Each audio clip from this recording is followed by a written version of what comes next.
भाई आप Scorpio N लेके ऑस्ट्रेलिया कैसे पहुंच गए बाय रोड, वो थोड़ा एक्सप्लेन करो। और वो आपकी जर्नी कैसी रही, वो ट्रिप कैसी थी, ऑस्ट्रेलिया के बारे में थोड़ा बताओ।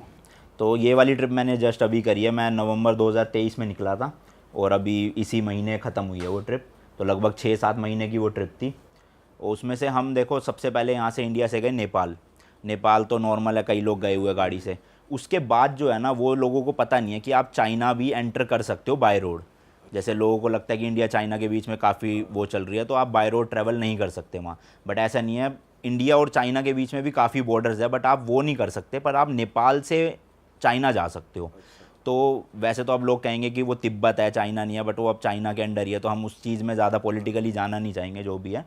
बट अभी करंटली वो चाइना के अंडर ही आता है। वहाँ पे इमिग्रेशन ऑफिसर्स, पुलिस सब चाइना की है। तो नेपाल से तिब्बत का बॉर्डर है। और उस बॉर्डर को मतलब मैंने अपनी गाड़ी से लगभग 37 बॉर्डर्स क्रॉस किया है।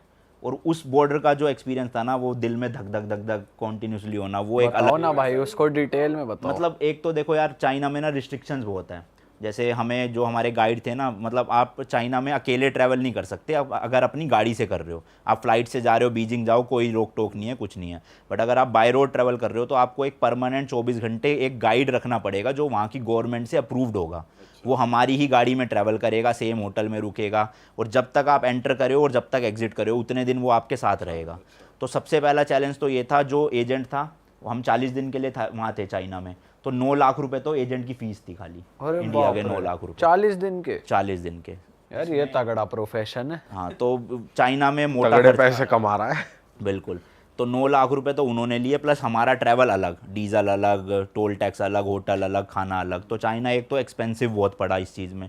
दूसरी चीज़, वहाँ पे रिस्ट्रिक्शंस बहुत थी। आपका जैसे ही आप बॉर्डर क्रॉस करोगे ना, वहाँ पे इमिग्रेशन ऑफिसर्स खड़े आपका फ़ोन चेक करते हैं लिटरली खोल के, कि आपके फ़ोन में दलाई लामा की कोई फ़ोटो तो नहीं है, ठीक है। दूसरी चीज़, चाइना के खिलाफ आपने कुछ पोस्ट तो नहीं कर रखा, या कुछ ऐसा चीज़ तो नहीं है ऑब्जेक्शनेबल, कोई पोर्न वीडियोस तो नहीं है, कुछ वैसा कंटेंट तो नहीं है, कोई बुक तो नहीं आप कैरी कर रहे हैं। तो स्ट्रिक्टनेस बहुत है वहाँ पे। तो उस चीज़ को लेकर डर बहुत लग रहा था कि एंट्री रिजेक्ट ना हो जाए। 9 लाख रुपए भर चुके हैं ट्रिप की भी, फिर ऐसी तैसी मच जाएगी पूरी। तो वो थोड़ा सा डर था। बट नंबर प्लेट भी आप बता रहे थे चेंज करनी हाँ, पड़ती नंबर है। प्लेट क्या है, जब हम चाइना मतलब तिब्बत में एंटर करते हैं तो 3-4 दिन तो आपको अलाउड होता है आपकी नंबर प्लेट में। फिर उसके बाद एक शहर आता है सिगात्से करके, तो वहाँ पे उनकी रोड अथॉरिटी है जो नंबर प्लेट इशू करती है। फिर वहाँ से आपको अपना एक चाइनीज़ ड्राइविंग लाइसेंस देना पड़ता है और नंबर प्लेट लेनी पड़ती है जो चाइनीज़ में ही लिखी होती है। फिर आप आगे ट्रैवल कर सकते उसमें कितना खर्चा आता है? हो। वो सब एजेंसी का फीस में इंक्लूडेड है। अच्छा। जो वो है ना नंबर प्लेट और लाइसेंस, वो एजेंसी देखती है पूरा का पूरा। ठीक है, आप चाइना पहुंच गए, फिर उसके बाद? फिर उसके बाद चाइना के बाद हम सीधा गए नीचे, लाओस करके कंट्री आती है वहाँ पे। तो लाओस के बाद हमें जाना था वियतनाम, बट वियतनाम ने एंट्री दी नहीं। उन्होंने कहा कि आपका स्टीयरिंग व्हील राइट साइड है तो हम आपको एंट्री नहीं दे सकते। तो वो कह रहे थे एम्बेसी से जाके लिखवा के ले आओ कि उनकी गारंटी है कि आप कुछ भी एक्सीडेंट करते हो या कुछ करते हो तो एम्बेसी देखेगी। अब ऑब्वियसली इंडिया आना, एम्बेसी से लिखवाना, सो झमेले करना, तो हमने वियतनाम छोड़ ही दिया फिर। तो हम सीधा लाओस से गए कंबोडिया। भाई सॉरी मैं कट कर रहा हूँ आपको। जब आप चाइना से वियतनाम गए तो बीच में कुछ वाटर बॉडीज थी या फिर सीधा बाय रोड है? रोड है, पूरा रोड है ये। हाँ, मतलब यहाँ से Nepal, China, Laos, Vietnam, Cambodia, Thailand, Malaysia, Singapore, ये पूरा रूट जो है वो बाय रोड है।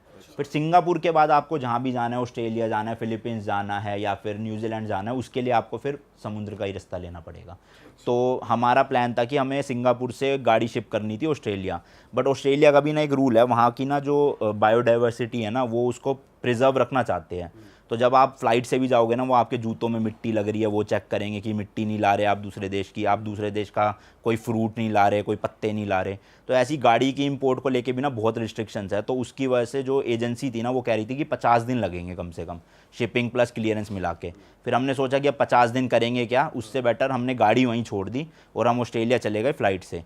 और ऑस्ट्रेलिया में हमने ले ली टेस्ला रेंट पे, और फिर मैंने ऑस्ट्रेलिया जो है वो टेस्ला से कवर। अच्छा, टेस्ला का कैसा था भाई एक्सपीरियंस? बहुत बढ़िया, मज़ेदार। मतलब वहाँ पे ऑटो ड्राइव पे डाल दिया हाँ आपने? हाँ, ऑटो ड्राइव बढ़िया। और फर्स्ट टाइम था मैंने इलेक्ट्रिक गाड़ी चलाई। मतलब कोई मेल फंक्शन कुछ नहीं हुआ? कुछ भी नहीं, कुछ भी नहीं। आप महंगी से महंगी स्पोर्ट्स कार ड्राइव कर लो, लेकिन जो इलेक्ट्रिक कार में पंच मिलेगा ना, वो आपको किसी पेट्रोल डीजल गाड़ी में नहीं मिलेगा। तो मैंने तो आते ही सोच लिया कि एक इलेक्ट्रिक गाड़ी लेनी है। फिर इंडिया में आते ही बुक करवाई नेक्सॉन ईवी की। मतलब जो चलाने की क्वालिटी है ना, वो नेक्स्ट लेवल है उसकी।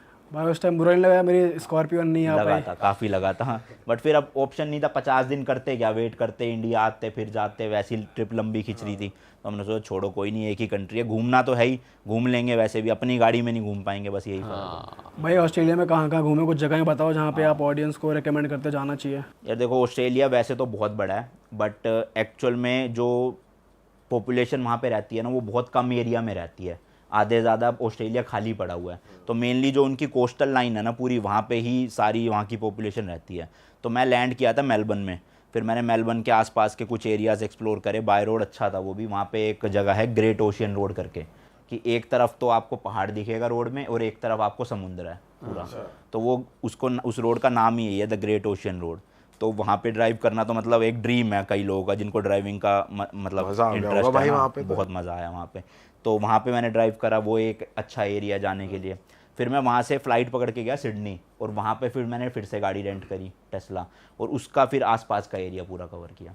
टेस्ला का वैसे क्या रेंट पड़ा? मेरे को पर डे पड़ा था 5,000 रुपये इंडिया के। सिक्योरिटी भी दी थी? सिक्योरिटी वहाँ की होती है $500, पर वो क्रेडिट कार्ड में ही ले लेते हैं बस, मतलब वो चार्ज नहीं करते, वो ब्लॉक कर देते हैं $500 को, 500 ऑस्ट्रेलियन डॉलर को। जब आप फिर गाड़ी रिटर्न कर दोगे उसके 1 महीने बाद वो दे देते हैं, अगर कोई चालान नहीं आया हो। बट मेरा चालान आ गया, क्योंकि अब मुझे तो आदत थी स्कॉर्पियन की कि चालान कटेगा नहीं, बट अब वहाँ की जो नंबर प्लेट है उसमें तो चालान कटेगा ही कटेगा, तो उससे चालान आ गए 2। कितनी दौड़ा दी थी?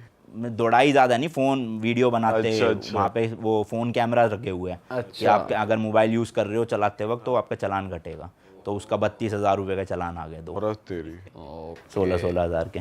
तो भाई अब तक आपकी कितनी कंट्रीज हो गई? 50 कंट्रीज? हाँ मेरी 2 रह गई है, 48 हो गई है 50। 48 हो गई। तो और भाई बाय रोड 37 हुई है। तो बेस्ट कंट्री कौन सी लगी आपको, अगर मैं बेस्ट पूछूं कि भाई आप कितनी बार भी चले जाओ वहाँ पे? बेस्ट कंट्री अगर बाय रोड पूछो तो टर्की लगी मुझे, और वैसे घूमने के बारे में पूछो तो जर्मनी भी अच्छी लगी, और चाइना भी अच्छा लगा काफ़ी।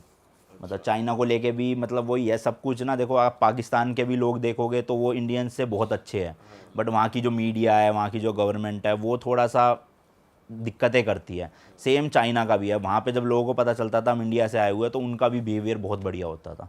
तो मतलब हॉस्पिटैलिटी के मामले में चाइना बढ़िया लगा मुझे काफ़ी। वहाँ पे थोड़ा ऐसे नहीं देखते कि इंडियन क्यों आ गए और ये वो? कुछ उनको मतलब नहीं है कि वॉर है, लैंड कैप्चर कर रखा है, हमने कर रखा है, उन्होंने कर रखा है, उनको कोई मतलब नहीं है।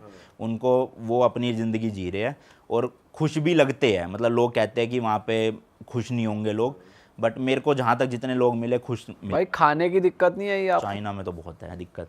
मतलब वहाँ के जो बड़े शहर हैं वहाँ पे इंडियन रेस्टोरेंट मिल जाएंगे, बाकी उसकी जगह तो फिर हम वो हल्दीराम के वो कैरी करते थे, रेडी टू ईट, खुद ही बनाओ खुद ही खाओ, यही चलता था बस। हाँ, उस वे में पैसा भी बहुत बचता है ना। हाँ अगर पैसे बहुत बच जाते हैं। मतलब पर डे अगर हम 5,000 का खर्चा लेके चल रहे हैं तो वो 500 रुपये में ही हो जा रहा था हमारा, क्योंकि खुद लेकर गए हुए थे वो। और वैसे आप अपना स्टे कैसे प्लान करते हो, जैसे इतना लंबा? स्टे का कोई प्लान नहीं होता था, जिस दिन जहाँ रुकना है वो उसी दिन ही पता चलता था, उसी दिन ही सेम 1 घंटे पहले होटल बुक करते थे और रुक जाते थे सीधा। तो महंगा नहीं पड़ता होगा? नहीं सही मिल जाते थे, लास्ट मिनट डील उल्टा सस्ती पड़ती है। अब लोगों के दिमाग में ये भी काफ़ी ज़्यादा गलत वो है कि आपको बहुत महीने पहले बुकिंग करनी पड़ती है, बट ऐसा नहीं है एक्चुअल में। अगर आप सेम डे या 1 दिन पहले भी कर रहे हो ना, तो कई भी कभार ऐसा होता है कि आप 3 महीने पहले जो बुक करके बैठे हो उससे भी सस्ती डील मिल रही होती है, क्योंकि अब उनकी जब बुक ही नहीं हुई तो वो लास्ट मिनट में प्राइजेस ड्रॉप कर देते हैं काफ़ी ज़्यादा, तो हमें बहुत सस्ते पड़ जाते थे एंड मोमेंट पे भी। और वैसे क्या आप बोलोगे कि हॉस्टल में रहना चाहिए, होटल्स में, या फिर एयरबीएनबी, क्या लेना चाहिए? देखो अगर आप सोलो ट्रैवल कर रहे हो, फ्लाइट से ट्रैवल कर रहे हो, तो आप हॉस्टल्स लो, आपको पूरी दुनिया के लोग मिलेंगे, उनसे बातचीत करो, उनके साथ पार्टी करो। बट अगर आप अपनी गाड़ी से ट्रैवल कर रहे हो तो हॉस्टल्स में एक तो पार्किंग नहीं मिलेगी, दूसरी चीज़ अगर आप 2 लोग हो तो 2 लोगों का हॉस्टल प्लस 1 रूम, दोनों का प्राइस सेम ही पड़ जाता है। तो आप उससे अच्छा अपना प्राइवेट रूम लो और पार्किंग के साथ ऐसा लो। और अगर पार्किंग कई देशों में जैसे यूरोप है, वहाँ पे क्या है पार्किंग की बहुत इशू है, होटल्स में पार्किंग होती ही नहीं है, तो वहाँ पे आप एयरबीएनबीज लो ताकि आपको अपनी पार्किंग मिल सके वहाँ पे। तो अलग अलग डिपेंड करता है क्या सिचुएशन है, कैसे ट्रैवल कर रहे हो उस हिसाब से। कई लोग जो है वो काउच सर्फिंग भी करते हैं। काउच सर्फिंग मतलब एक वेबसाइट है जहाँ पर जैसे आप लोग नोएडा में रहते हो मान लो, तो आप अपना काउच सर्फिंग पे रजिस्टर करके अपना घर भी डाल सकते हो कि कोई दूसरी कंट्री से आएगा वो आपके घर में फ्री ऑफ कॉस्ट रह सकता है। तो ऐसे ही पूरे दुनिया में अलग अलग लोगों ने अपना प्रोफाइल बना रखी है, और आप रिक्वेस्ट भेज सकते हो कि मैं अगले महीने जर्मनी आ रहा हूँ, तो वहाँ पे लोग एक्सेप्ट करेंगे कि आप हमारे घर आओ, फ्री ऑफ कॉस्ट रहो, यहाँ पे खाओ पियो। तो ये भी करते हैं कई लोग। आप रुके किसी ऐसे? नहीं मैं नहीं रुका, मेरे को थोड़ा सा मतलब सही नहीं लगता है ऐसे किसी के घर वैसे जाना कैसा हो। भी इंसान हो मतलब मिल सकता है, कुछ भी कर आप दे। वेरीफाइड प्रोफाइल है तो ज़्यादातर आप वही देखो कि कितने लोगों को उसने रुकवाया है, उसके रिव्यूज़ कैसे हैं, पुराने जो टूरिस्ट आए थे उनके साथ।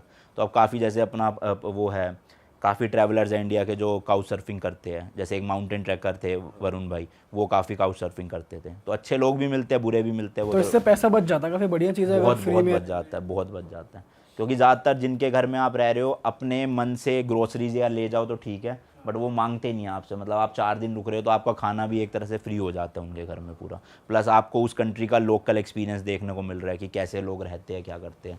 तो जिनको प्रॉब्लम नहीं है किसी के साथ रुकने में या ऐसा करने में, वो करे तो बहुत बढ़िया चीज़ है। तो कहीं का वैसे कोई बढ़िया किस्सा हुआ है, कोई बताओ कहीं पे आप, किस टाइप का कुछ बढ़िया हुआ हो, मतलब? फनी हुआ हो कुछ बढ़िया? अब फ़नी भी था, वो थोड़ा स्केरी भी था। पेरिस की बात है, मैं अपने होटल से एफिल टावर के लिए ट्रेन पकड़ के जा रहा था। गाड़ी मैंने होटल में ही खड़ी कर रखी थी, गाड़ी से जा नहीं सकते, वहाँ बहुत ट्रैफिक लगा होता है क्योंकि एफिल टावर के आसपास।